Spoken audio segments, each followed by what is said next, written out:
So Oregon Family Council was founded by a handful of people from local churches in the Portland area in 1980. They decided they wanted to educate voters where candidates stand on issues.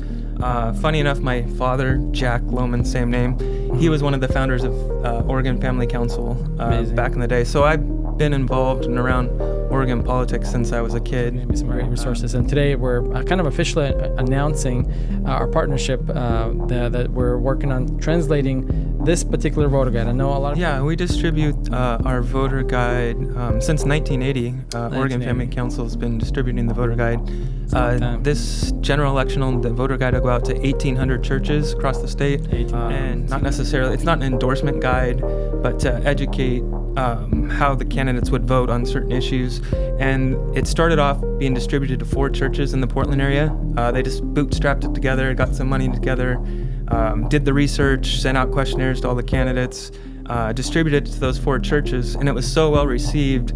The next election, it went to, within 2 election cycles, it went to a statewide audience. Well, I think it's important that we as citizens in the United States, and from my perspective, the faith community and Christians actually involve themselves in the political process.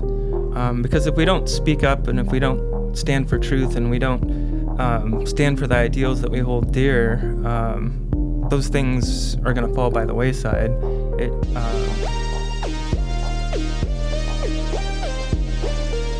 Jack, thank you so much for being here with us. I appreciate you coming in. How are you doing today? I'm doing great. I'm glad I could be here. Awesome. Well, you live where exactly? I forget. In Portland, right? Northeast Portland. So it's not too far a ride. Yeah.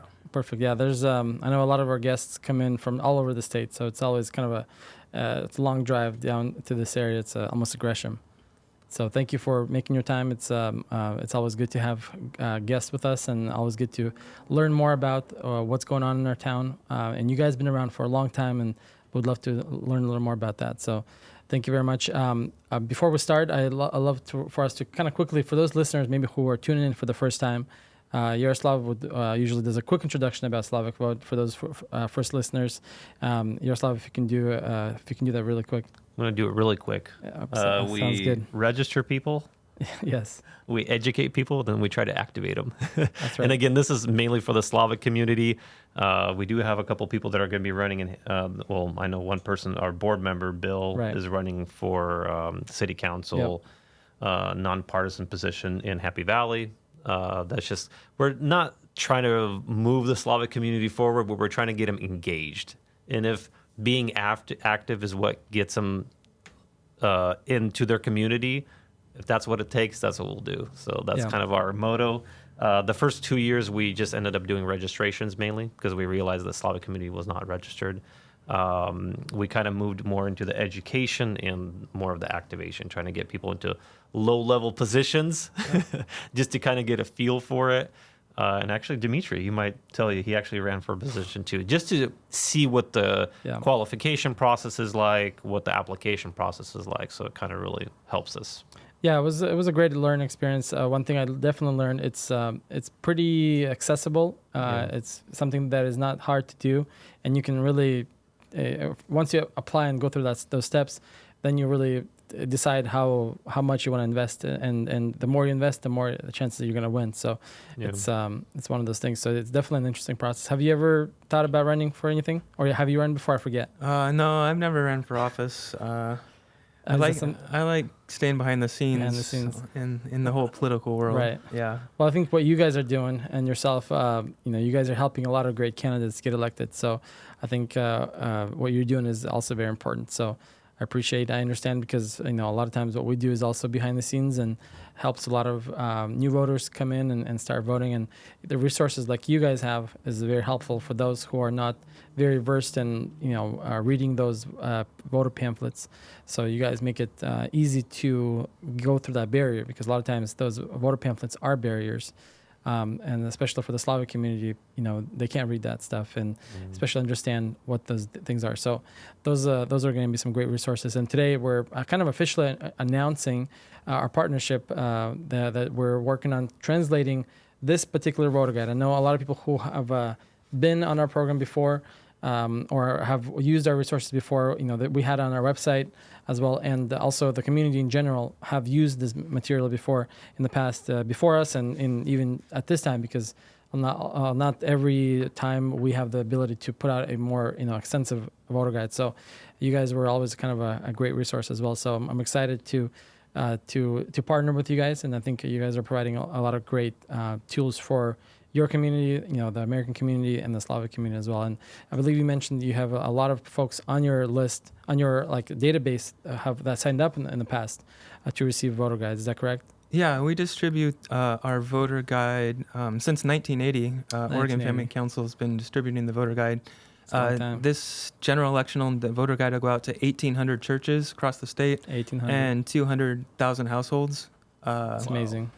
Which represents multiple voters in most of the households, because most of the households we send to are married family type people. So it gets to a wide swath of Oregon voters. Absolutely. And hopefully they, those are probably the more active ones, and then hopefully they'll also share that material with their relatives and their friends and family, and that'll probably double as well easily. But before we get into more of that, I would love to learn more about you and just how you got involved with Oregon Family Council, and just a little bit about Oregon Family Council, kind of the background and the mission and things like that. If you could kind of just jump in and just take your time to just share a little bit about that. Yeah, Oregon Family Council, like I said, has been around since 1980. Yeah. It's kind of an interesting story. In the 80s, people of faith, especially the Christian community, had a desire and a heart's pull to get involved in politics and make a difference. So Oregon Family Council was founded by a handful of people from local churches in the Portland area in 1980. They decided they wanted to educate voters where candidates stand on issues. Not necessarily, it's not an endorsement guide, but to educate how the candidates would vote on certain issues. And it started off being distributed to 4 churches in the Portland area. They just bootstrapped it together, got some money together, did the research, sent out questionnaires to all the candidates, distributed it to those 4 churches, and it was so well received. The next election, it went to, within 2 election cycles, it went to a statewide audience. Wow. So it's kind of a unique story of how it started. Any of those founders are still around by any chance? Yeah, two of our board members were 2 of the founders of the organization. Funny enough, my father, Jack Louman, same name, he was one of the founders of Oregon Family Council back in the day. So I've been involved and around Oregon politics since I was a kid. Right. Bootstrapping out in East County. John Menace was a longtime state legislator out in that area, door knocking and hanging door flyers early in the morning, and then worked on Karen Menace's campaigns, and she was speaker at the House at one time. So I guess it's in my blood a little bit. For sure. So you said, and your dad was the founder. Was he involved in any other political work, or that was just this was it? No, he was actually a pastor for almost 40 years. It was Bible Temple, changed to City Bible Church, now Manna House. Interesting. He was on staff, associate pastor, for almost 40 years until he passed away.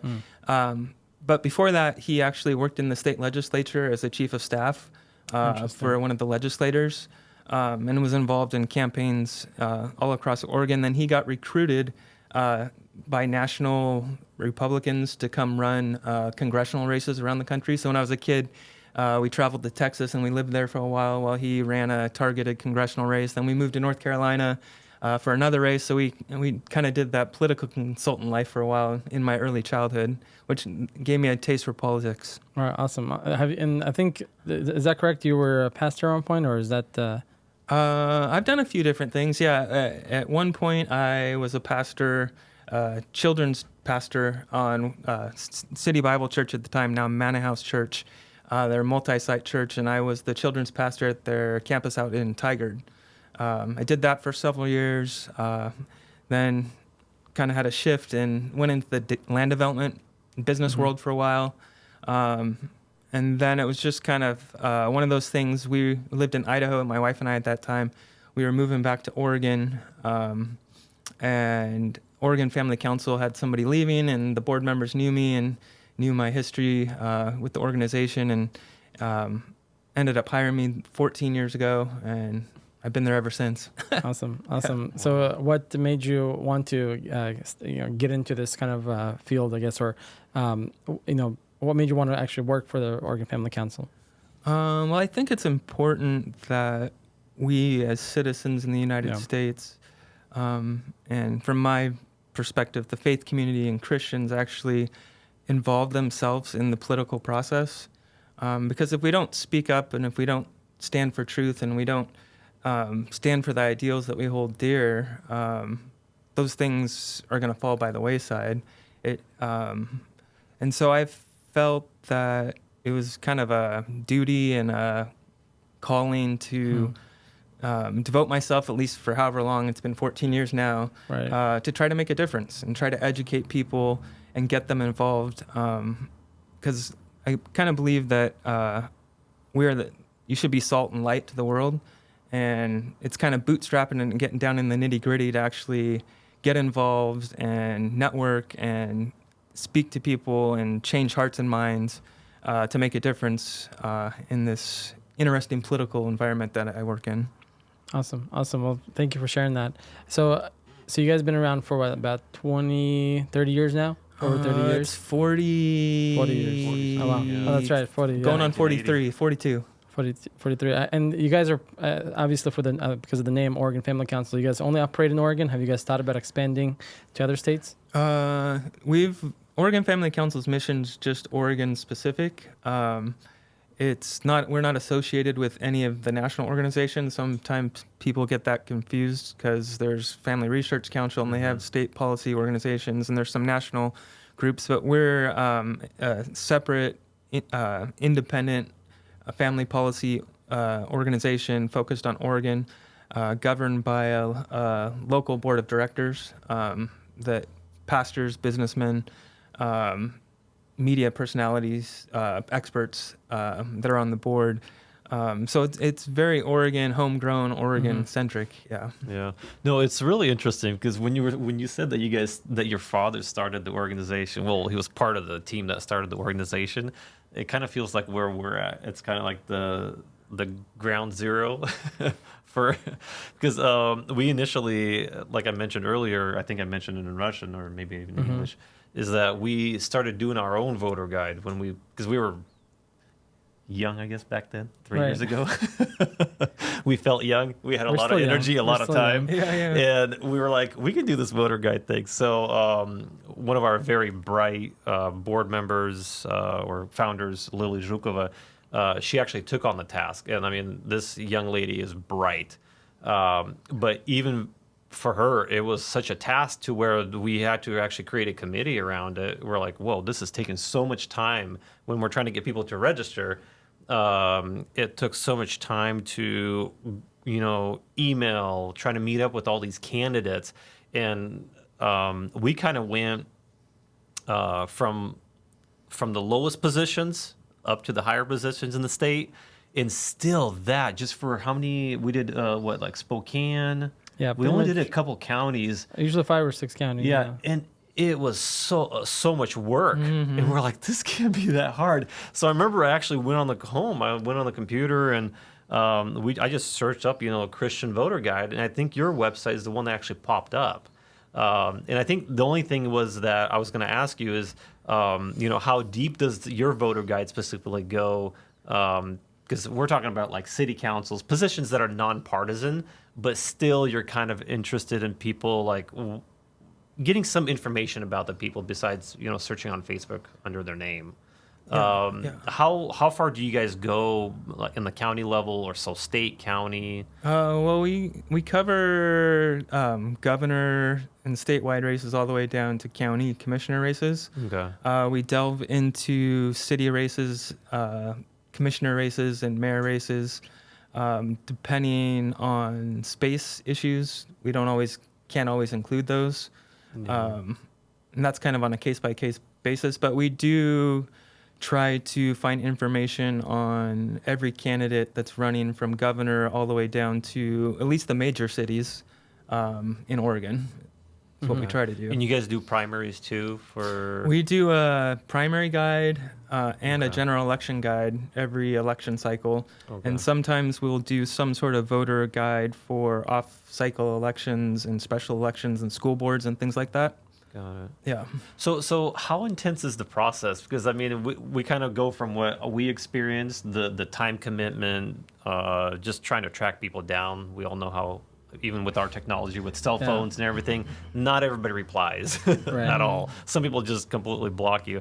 What is that process like for your organization? And I'll add to that, like how much manpower does it take to put together? What's the team like, I guess? Well, our team that does the voter guide research isn't overly large. It's just a couple people. Oh, wow. We've done it for so long that we're pretty adept at navigating those waters to figure it out. But I agree with you. It's a seriously intensive process of man hours and time and hounding people, to put it nicely. Yeah. Because we have to follow a process, because our voter guide follows the guidelines so that it's legal for churches to pass out. So we have to follow certain ways of gathering the information in a way that will be okay with the IRS guidelines and create a nonpartisan guide. But the way we gather the information, we actually have to gather it in a certain way and under certain parameters to make it fall within those IRS guidelines. So it's just a really intensive process. Wow. Well, and you guys have obviously been so successful. Have you guys been like attacked by any groups, any specific, or you guys were able to successfully navigate those, or you avoided all that? Well, let's see. I think before my time, there was a situation in, I think it was Southern Oregon, to where some people complained about the voter guide being distributed in churches, and the IRS got involved. But we did everything the right way, and our legal team got involved, and it went to nothing, and the churches could distribute the guide fine. Good. Yeah. And how do you guys, with churches, I know a lot of churches are afraid to get into politics and things like that. What is your, normally a pitch to a pastor to ease them about, distributing your guys' material, and then just in general, if they want to start speaking out more and kind of sharing more about, to encourage their congregation? Yeah, I think that's just with where culture is at today, and church culture, and just culture in general. That's kind of a complicated thing for pastors to navigate. I think that we try to always be a support to pastors. Our view is that we're not here to tell you what to do. We're not here to ask you for anything, actually, because we distribute the voter guide free of charge to churches all across the state, and we've been doing it for 42 years.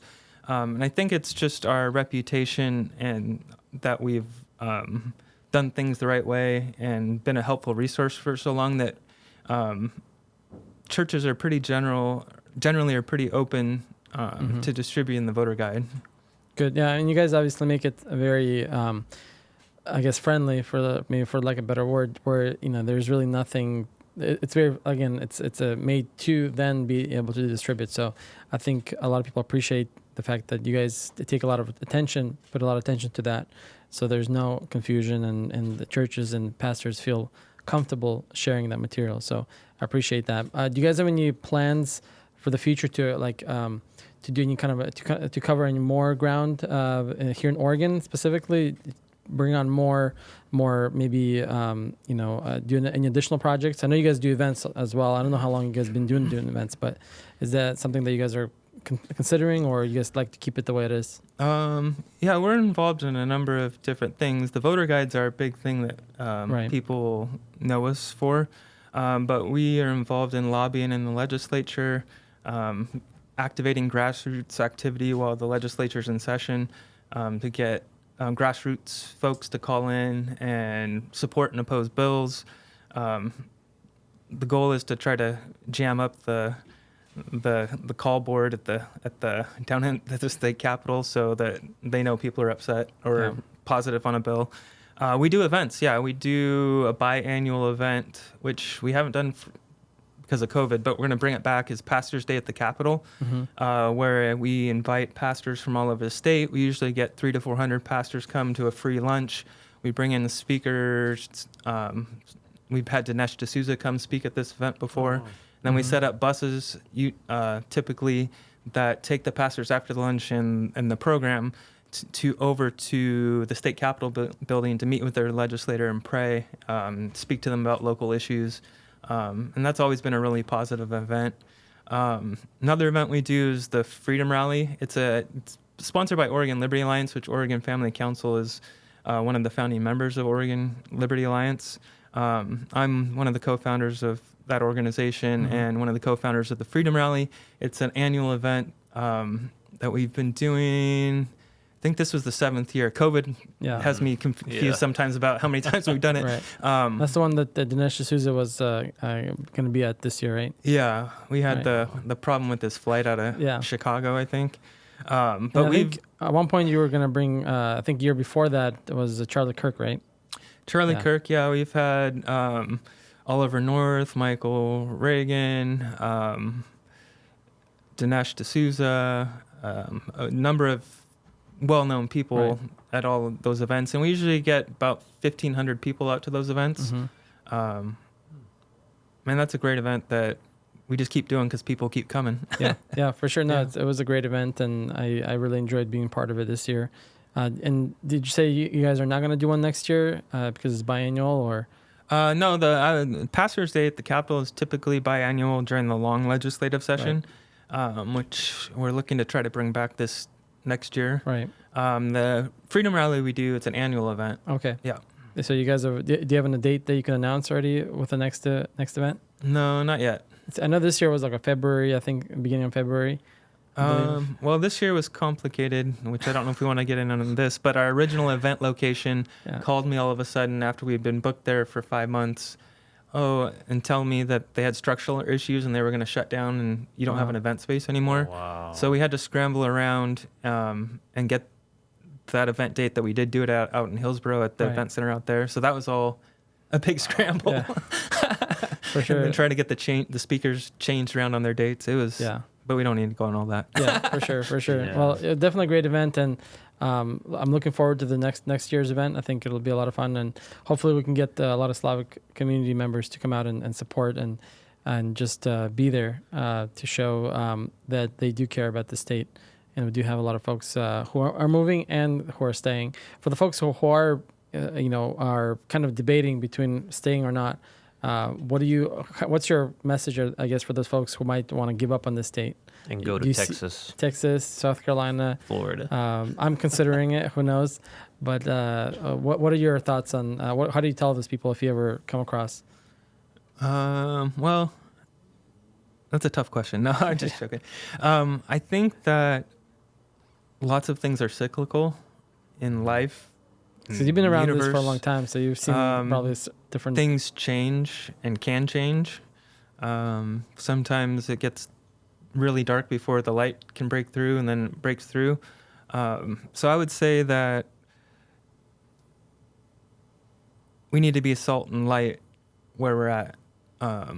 If all the good people leave, then there's no hope. But if good men and good women will stand their ground, speak their voice and their values and stand for those, but not in a vindictive, mean way, but in a way of with grace and empathy and love and strength, I think change can happen, and that people shouldn't give up.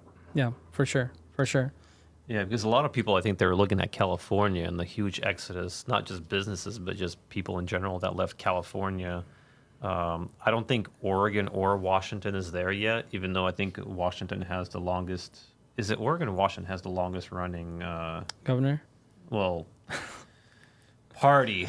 In U.S. history. I think both are almost the same. 36 years or something. It's maybe Yeah, but it doesn't mean people are giving up yet. And I think what we realized from the past election, because some people didn't get the president that they wanted, but locally there's been a lot of progress. Because I think people are kind of waking up, and I think it's not the fact that one side is voting more than the other. It's just there's more people actually coming into the voting block now. Like with the Slavic community, people that were never voting like for 20 years, because we're here from like the 90s, early 90s, and our generation didn't vote for like 20 years. And now they're actually coming in and actually able to make a difference, because it's a new set of people that you're introducing to a state, to a county, and locally, and we've seen a lot of good change. Yeah, for sure. So. Well, before I want to actually jump into the voter guide a little bit and just maybe highlight a few candidates that I think the community should definitely look out for. Before we do that, I do want to take a quick second to thank some of our sponsors. We have a lot of good sponsors who have been working with us and supporting us for a long time, and because of their support, we always appreciate them and want to give them a quick shout out. Some of the sponsors, we have organizations like Red Hill Construction. That's Bill Krasnohorov and his brother. That's been very involved in our organization, and they've been supportive financially. So we want to thank them. If you need a good house, if you need a custom home, they do a great job doing that. Dream House Construction is another one that does a lot of similar work and also remodelings and things like that. So also look out for Dream Home Construction, another great Slavic person who's a supporter of our work and a great friend of the organization. America Best Realty, another great organization. Exceptional Homes, Siberoni, Pelmeni. We got also Nina Martinova, Solution 8020, and then True House, Start Here, and Gold Cup. Those are some of the organizations that are great supporters and sponsors of ours, and we couldn't be here without them. So thank them if you ever get a chance to. Make sure you get a good cup of coffee at the Gold Cup. And I go there when I get a chance, and they always do a great cup. You live right in that area. Yeah, they're right next to where I'm located. Yeah. And I'm guessing you had a few cups of coffee from there before. Yeah, I've been there a few times. Yeah, they're a great support. I know that they host a lot of great meetings there, and a lot of great organizations that are in the area, like Flash Love and ourselves. We try to meet there as much as we can, just to support them as well. And it seems like they're always popping, and they're always buzzing, and they're always busy because everybody loves them. So if you're ever in the area, Gold Cup Coffee is a great place to go. So shout out to them, and we are thankful for their support. So thank you very much for, again, tuning in to Slavic Vote Live. My name is Dima Sashenka. We're here with Yaroslav and a really special guest, Jack. And we're talking about a voter guide that they put out that is a great resource that this year we're partnering with, and essentially working together to outreach to more people, to reach more Slavic people, to make it more accessible, to remove that additional barrier for a lot of folks where they can't vote because they don't understand. So I'm hoping this year we can capture more folks who maybe haven't voted before or need that additional resource. Plus, we have we have a lot of new Slavic people coming here from Ukraine, and obviously they can't vote just yet, but they have there's those who maybe just became. I know a lot of people became citizens this year.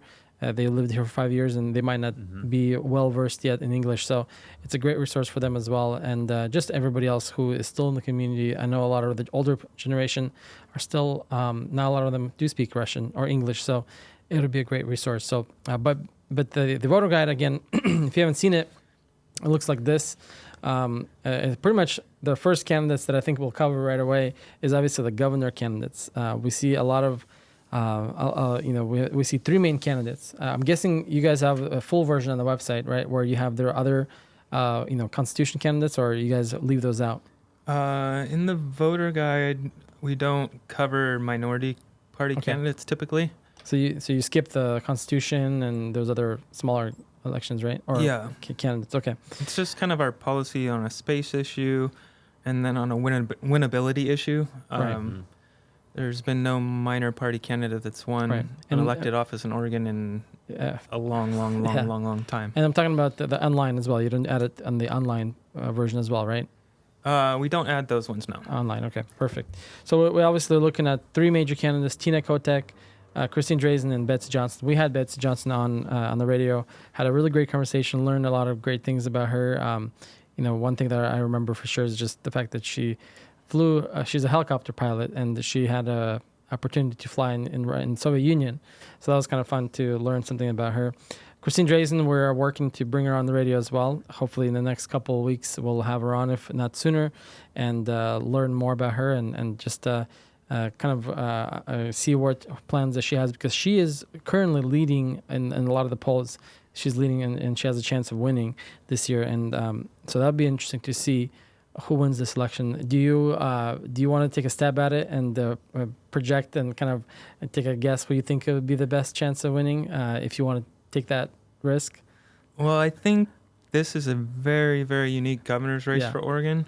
The fact that there's 3 candidates, legitimate candidates running. There's always the Democrat and the Republican, but Betsy Johnson is a non-affiliated candidate running who's has plenty of resources and money, running a full campaign. So that makes it really interesting this year to see how that's all going to play out. And she got my attention originally back a couple of years ago when I think she was one of the few Democrats who stood up and voted against the cap and trade and pretty much was one of the folks who helped stop that bill. So that was kind of the first time I ever heard, it was kind of odd to see a Democrat who voted against those kind of things. So she got my attention early on. Yeah, Betsy's an interesting person in her political life. I would say she's more of a moderate Democrat, even though she left the Democrat Party, to where on some of those things, when it came to taxes and the Second Amendment, she would be more, I would say, moderate to. She's not conservative, but she is not like some of the other progressive Democrats in the state. I would say, the way I would describe it, if I can, she's a Democrat of maybe 10 years ago, and then currently the Democrat Party kind of left their original principles and went far left to where the countries that we came from, communism and socialism, they're kind of heading that way and trying to flirt with those ideas. And as a Slavic community, we know that stuff doesn't work, and it's only leading to more death and more blood. And our community comes from that, and we hate to see this country fall into those type of ideas. And I know my family came from that. I know Yaroslav family had a lot of experience, specifically their family. And you guys have been here 30 years, you said, right? About 30 years 89. Now. And you had a lot of family who came, during the Soviet Union, because we came here when the collapse of the Soviet Union. You came during the Soviet Union times. It was going down. Yeah, everybody kind of knew. We just had an opportunity because we had family here already who could sponsor us. So that kind of made it easier. But before we jump into even looking at the specific candidates, when people receive the voter guide, and again, our collaboration with your organization is actually getting this voter guide completely translated into Russian, something that I think the majority of the Slavic community can probably read. But that's going to be, I think, a task on its own. Yes, but I think it's doable. We have professionals who are doing it, so I think those folks have been translating for a while. I know that when we were doing our own voter guides at one point, we had a very simple or much more simplified process. I think we only had 4 or 5 categories that we kind of classified people by. Going through the guide, I'll just go through it, and you can kind of maybe explain some of the categories for the people. For example, life is number 1. So it looks like we have quotes from the specific candidates, which is really good because we want to hear what the candidates said specifically on the topic versus what we think they said. When you get a quote of somebody saying something, that's much better than either paraphrasing or. So that's really good. I really like that actually. The second one is abortion funding. Can you explain that a little bit? So, life would be are they pro-life the life or pro-choice? Question is a pro-life, pro-choice question from our questionnaire, basically. The abortion funding comes to using taxpayer dollars for abortion procedures, to where Oregon does that right now, and some states do and some states don't. Okay. But that question is related to using taxpayer dollars for public money for abortion, I found it interesting that you guys kind of separated the two. Have you guys had candidates to where they said they were pro-choice, but they were no or yes on the or against the funding? Occasionally, there's a candidate or a few candidates that'll be like that. Yes. Right. To where they might be. I'm not going to get between a doctor and a woman and her doctor, but I don't want taxpayers' money to be used for abortion to where you're forcing people that don't believe in that to pay into it. Yeah.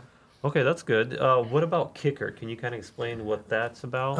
Well, Oregon has the kicker law, to where there's the budget the legislature puts together, and when revenue exceeds their budgeted amount, the money's kicked back to the taxpayers. I heard about this. Didn't that happen like the last? It's happened 2 the last years? couple times, and I think it might happen again. I would say the Democrats in general want to not have that happen. But the kicker law is kind of like a leash on the legislature to where they have to actually be realistic in their budgeting. Okay. To where there's been efforts to undo the kicker to where taxpayers don't get their money back. So that's why we cover that issue. Okay. And then healthcare is the next one. Is that like specifically universal healthcare or? Healthcare, yeah, it's state-funded healthcare. Oppose or support state-funded healthcare. In essence, changing how we do health insurance. Yeah. Right. Okay. And then school choice, school choice and education are separate. Yeah, school choice is the typical parents have a right to choose where they want to send their kids to school, whether it's a voucher program or whether it's charter or like a voucher program where in some states parents can choose send their kids to a private school, and then the state gives them a voucher to pay their tuition at the private school. Oh, wow. I know Oregon's got it a lot better because at least you guys have charter schools. In Washington, that's a no-go. Interesting. Yeah. So also got education. And then education, it's based on the questionnaire where the legislature passed the lowering the graduation standards in Oregon. Oh, wow. Which the schools are already failing miserably. So that question in the voter guide has to do with that particular law, whether the candidates running support or oppose that law. Oh, wow. Okay. I'm just curious. I thought Drazen voted. Didn't she vote for that as well, or am I mistaken? Originally, let me look at the voter guide. During legislation, or I might be mixing up two different things. No, she voted against that. She did? Okay. She voted against that. She even said it in her quote. Okay, good. Yeah, I love the quotes. I mean, if you guys are going to be able to translate the quotes, that just, it kind of settles things pretty quickly, you know? And we clarify, we just do the quotes for the governor race. The rest, we don't. It's a space issue. Yeah. It's already crammed in as it is. Exactly. And then the second to last is police funding. That's probably a huge one for Oregon. Yeah, that's just basically in our questionnaire to understand whether candidates support the whole idea of defunding the police or support the idea of funding the police and having enough police force to cover the municipalities where they're serving. And I know that you write unclear for Tino Kotek. I know you have a quote there. Do you remember what exactly was unclear about that? Well, in our research, we couldn't fully identify her position, citable information to where we could feel comfortable making a yes or no. Right. Yeah. Right. And liberty. Yeah, and then the last one, probably the most important, liberty. Right. Yeah, it has to do with whether the candidates would support religious exemptions or not in legislation. That's what the question had to do with. Right. Yeah. Okay. Kind Perfect. of your straightforward religious liberty question. Okay. Yeah. No. I remember asking specifically Betsy Johnson about some of those questions, and it was also unclear. So I see that you guys have that in there as well. So it's definitely interesting. Interesting. Well, that's awesome. Yeah, that's helpful because I think a lot of folks might be interested. I think the kicker one is going to be the most confusing one because a lot of folks don't know. But there's a great and you asked about folks kind of figuring out what these questions are. There's a great kind of a almost like a guide on the top right, candidate questions, and it kind of explains each specific category in more detail what that specific category is. So I think there's a kind of a manual almost on the top So I think most folks will be able to use it and see it pretty simple. So obviously, the governor race is going to be a good one. I know that when we did our voter guide, I know that we went as far as to even like put a percentage on, almost like endorsing a candidate, but not really, because we can't endorse. But we gave a percentage-wise which candidate out of that particular category stands the closest to the Slavic community. We felt like that was kind of a good way to kind of help people understand. Have you guys ever thought about doing something similar? No, I don't think we could do that and then still be able to distribute it to churches freely. Yeah. Got it. We just boil it under the idea that candidates have to, when they get voted into office, it comes down to a vote, a yes or a no, when they're serving in office. And that's kind of the idea with just the yes or no's on the voter I really guide. like not just the layout, but I really like the idea. I know you have to be within guidelines, so churches can actually distribute something like this. But I think also if, let's say, a person outside a church or outside the Christian community gets this voter guide, they won't have any doubt of who stands for what, because they still have all the information. It's really and that's what I really always like that part. say. Our voter guide, anybody could use to identify where the candidates stand on the issues, whatever your political party might be or whatever your views might be. We're not telling you how to vote in this guide. When it comes to the candidates, we're providing information of where they stand on a number of issues, so you can make your own determination. So I know there's also 4 measures. At least you guys have 4 measures inside here that are extremely important. I know mostly about the only one that I really know about is the measure 114. I know that's been something regarding the gun. Some people call it gun confiscation, but it goes deeper into that. But could you briefly go over the 4 measures, or at least the ones that you think are most important? That would be really good for the community to kind of pay attention to. At the very least, I see you're recommending to vote no on these, or at least your guys' reference is leaning towards no on most of these. Anything that you want to add to that? Well, these are the 4 statewide ballot measures that'll be on ballots. I'm guessing there'll be more like locally as well that some people will see. Or this will be the only ones they'll see? These are the only ones that we're doing for this general election. Okay. Sometimes we get into local measures, but just with the time and resources we have to pull everything together, we can't always dive into those. So we go through a pretty thorough kind of explanation and commentary in our voter guide, and we give a recommendation on what we think about the ballot measure. And then we also say pretty clearly, this is just our opinion based on our research, and it's totally okay to disagree and vote your own conscience. That's kind of how we go about. We provide the information in the commentary and give our opinion, but then it's up to the person to decide how they want to vote. Absolutely. And so obviously, again, pretty much all of them are no. Anyone specifically want to highlight? Maybe I know. Can we get into the measure 114 a little bit? And with your understanding of that measure, could you briefly talk about it if you remember some of the details about it? We can even read it if that's just to kind of make it clear. Yeah, want me to just read it? Yeah, let's do that. Well, here's our commentary for this one, so you can get a sampling. As citizens, we accept licensing and training requirements for some privileges. Obtaining a driver's license is one example. Firearms, by their nature, can be dangerous, and they are used by wrongdoers in committing crimes. Therefore, reasonable requirements are understandable. But Measure 114 goes beyond reasonable in what is the requirements define and do not define. Permits are required but may be denied. The criterion for denial is not clear. Currently, background checks must be completed within 10 days, but Measure 114 has no time limit.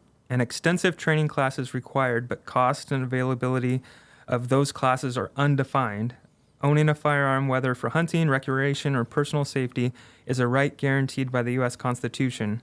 The Bible itself affirms the right to self-defense. Due to potential excessive costs or regulatory hurdles, Measure 114 may prevent law-abiding Oregonians from obtaining a firearm.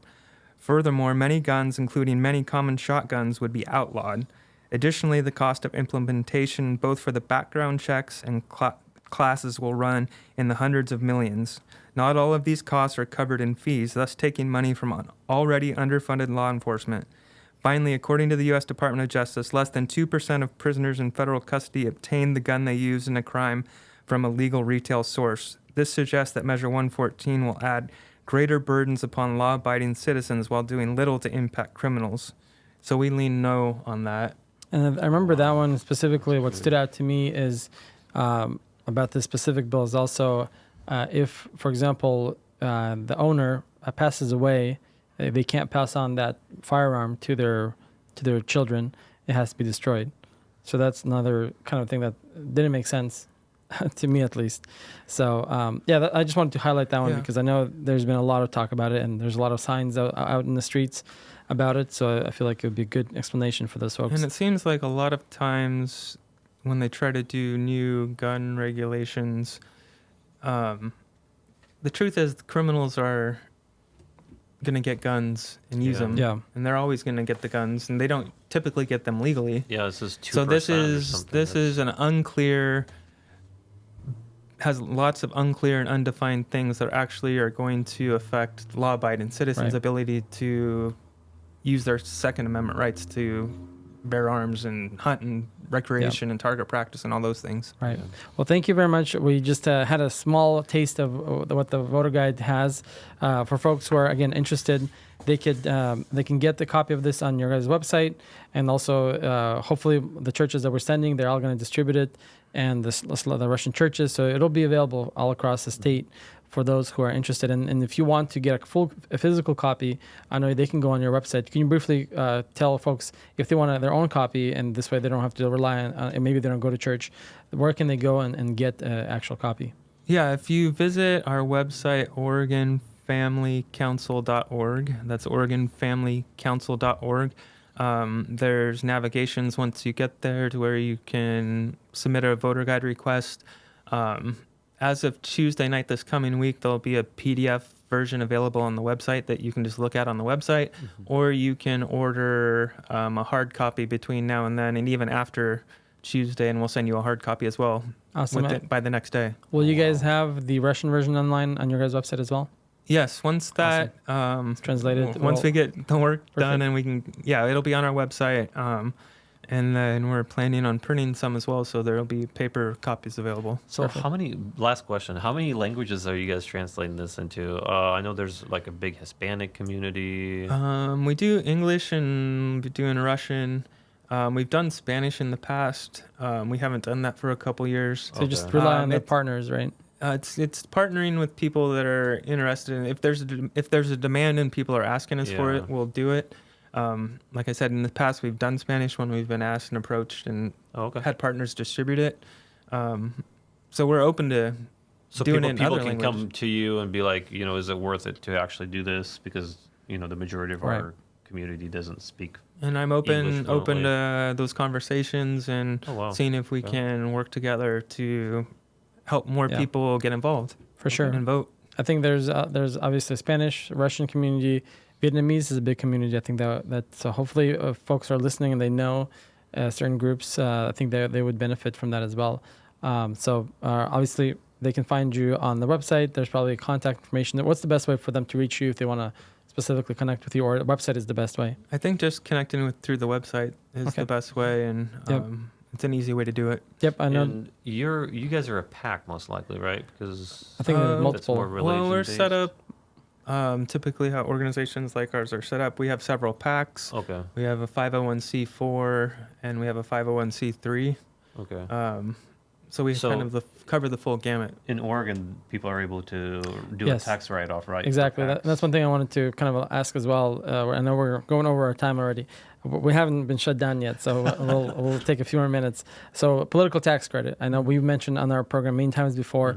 Maybe you can do a quick pitch to the community who maybe haven't heard about it yet. What's your elevator pitch to those folks who are maybe never heard of it, or they want to look for a place? I know we recommended many times before in the past to donate to you guys because we can't accept that. But if you can do that really quick. Well, the political tax credit is a unique thing to Oregon, and it's basically a thing where you either use the political tax credit to your benefit or you just lose it and don't get the money.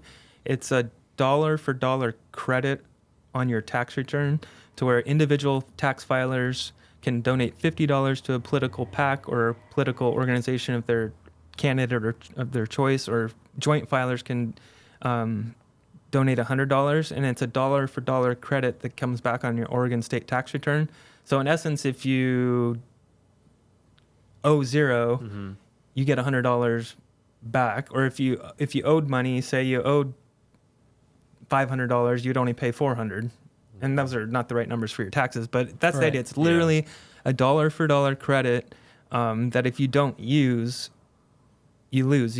So it's a way to direct a small portion of money to a cause or an organization or a candidate that you believe in, and it's basically free money.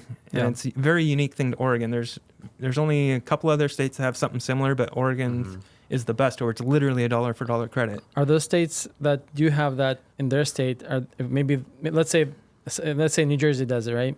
And somebody from here moves to New Jersey, can they still donate to the Oregon Family Council from New Jersey if they have the same tax credit, or you have to live in Oregon? Well, it has to do with filing an Oregon state tax return. That makes sense. So say if you work in or live in Vancouver, but you work in Oregon and you have to file an Oregon state tax return because of your income in Oregon, you can use the Oregon political tax credit. And like I said, it's literally free money. If you don't use it, it just goes into your taxes. But if you use it, you get the money back. Like less than 10% of Oregon residents actually take advantage of it, right? Do you have the exact number? I don't have the exact number, but it's not a huge percentage of people. And that's just to say that's the unions get a lot of their money through that because they just take it out of their union dues. Right. Well, I think if we were more organized just as a Slavic community, as a faith-based community, if we really took advantage of that, I mean, we could really fund a lot of great causes just from that alone. So I encourage the community. I do it every year. I do it usually in the beginning of the year just so I don't forget it. And anybody who is listening to us, again, you can donate by going to Oregon Family Council website, and I know we recommended before. And if you donate $50, you get that money back. $100 as a couple, you get that money back through your tax refund. So a great cause, a great organization, and I think we'll be doubling down this time again just because of the great partnership that we have, and I hope we get a lot of new folks coming in with you guys. Awesome. So I appreciate it. Once again, OregonFamilyCouncil.org is the website where you can find more information about this organization. You can also find the physical copy in English, and then soon it will be in Russian as well on their website. You can also find that information on our website, SlavicVote.org. We'll have links there, and you'll be able to also find it at your church, at your Russian store.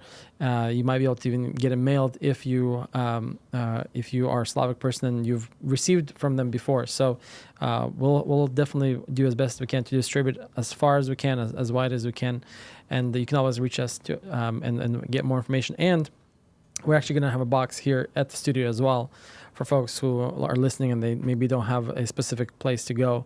They can always just come here and get it as well. So don't forget. And then if you're driving, if you don't have a place to write down anything, just remember you can get one of the afishas from the Russian stores or wherever you have afisha. You can always find our website there, more information inside that magazine, and we'll make it very accessible. So thanks again for coming in. I think we had a really great conversation, learned a lot new things about the voter guide, and I'm looking forward to this year's results. I hope this affects and does a little bit of a good. I think it will, and I think we'll have an interesting results this November.